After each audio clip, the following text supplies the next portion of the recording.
Out to prove the cigarette smoking of others has caused his lung cancer. He's the fit fanatic who's never touched a cigarette, and he's now planning to sue chain-smoking neighbours who refuse to stop. Madeline Kennard reports on a landmark legal case.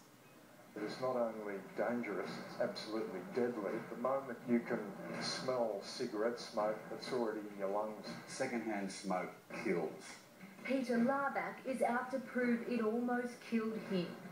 I got pretty sick. I didn't realise how sick I really was. If successful, he could stop people smoking even in their own homes. I was in my own home at the time. A person's home is supposed to be his castle. At 59 years old, the criminal lawyer was a fitness fanatic and in the best shape of his life. That was just before we did the paddle from Hong Kong to the Philippines. I was pumping a lot of iron and doing a lot of training. Yeah, I was in pretty good condition. Having never smoked a cigarette in his life, in 2005 he started to notice he had trouble breathing, something that would only happen to him during a big race. I could smell the smoke in our apartment all the time.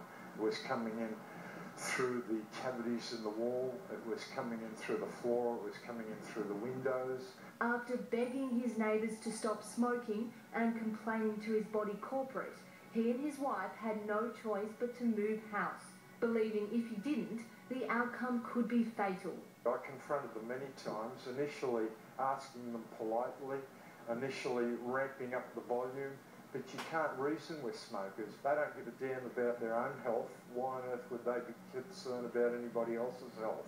3 years later, his prediction came very close to coming true. In the course of 1 week, my whole life was turned upside down. The second week, I'm on the operating table fighting for my life. I advised him to minimise the amount of smoke he was exposed to by whatever means he could achieve. A CAT scan revealed a dark shadow. Surgeon Matthew Peters removed a third of Peter's right lung. The symptoms proved that Peter's health collapse was due to second-hand smoke inhalation. Second-hand smoke is harmful. Second-hand smoke increases the chance that you'll develop important respiratory disease, including lung cancer. In Peter's case, he'd never smoked and he really had no other second-hand smoke exposure, which makes this particular circumstance rather unique. Now Peter has won the fight for his life. He's preparing a legal battle, taking on his smoking neighbours. I want compensation for what I've been through.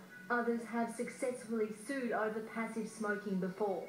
In 2001, Marlene Sharp took her employer, Port Kembla RSL Club, to court after suffering throat cancer. She was awarded $466,000. There have been a number of legal cases, workers' compensation cases, where people have taken action. In April this year, a unit block in Ashfield, Sydney, introduced a bylaw banning smoking. Stafford Sanders from Action on Smoking and Health says this is just the first of many. When people know that second-hand smoke is coming into their homes and maybe threatening their health, they should immediately raise the issue with their owner, their landlord, their estate agent. The message I want to get to the government is that they have to fix this problem, because the law as it stands now does not protect vulnerable people. And it's incredible a test case like this has taken so long, given that around the world 600,000 people a year die from conditions linked to passive smoking.